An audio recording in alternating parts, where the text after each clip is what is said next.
sa lahat, ang buong pagtitiwala sa Diyos. So yung mga challenge, ano yung mga nais natin pong marating, hindi po yan basta-basta mangyayari. Hello? Hindi po yan porque tayo Kristiyano na, tayo nananalangin, instant na lamang yan. Hindi yan instant na yung mga kaluluwa na yan ay darating yan, dadalhin ng Lord sa ating church people. Talagang may gagawin tayo. Amen? Hello? Nais natin na makakilala yung mga mahal natin sa buhay. Hindi lang basta prayer. Meron tayong gagawin. Amen? Kahit yung mga mag-aaral nga kung gusto ninyong magka-honor, kailangan ninyong mag-achieve pa. Amen? Mag-goal pa. Inibig nga si Apostol Pablo, may goal pa siya Ano yung kanyang goal sa kanyang buhay? Bagamat siya accomplished na, bagamat sa kanyang sarili na naranasan na niya lahat ng bagay at halos natapos na niya yung pinagagawa ng Diyos sa kanyang buhay, at ang gusto na niya talaga ay kunin na siya ng Lord, kasi yung desire na talaga ni Apostol Pablo.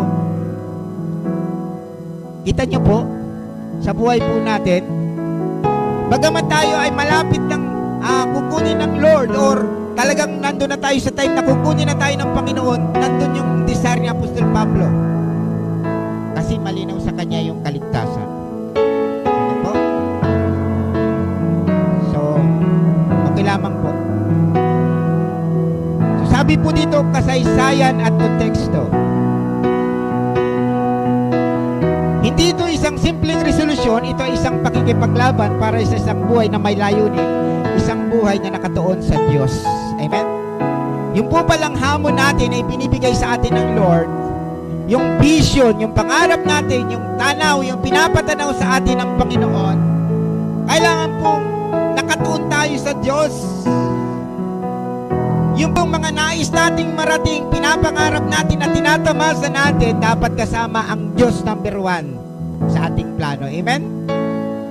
Bago po tayo magplano, bago po tayo gumawa ng aksyon, palagi nating unang-una isang huni ito sa Panginoon. At nandoon, kasama natin ang Amen? Sabi nga ng Diyos, apart from me, you can do nothing. Wala ang Diyos sa buhay natin, wala tayong magagawa. Amen? Hello? Kahit tayo nagsishare ng Word of God, kahit tayo ginagamit ng Panginoon, we need the power of the Holy Spirit. Kasi yung Holy Spirit ang siyang mangungusap at siyang kikilos sa tao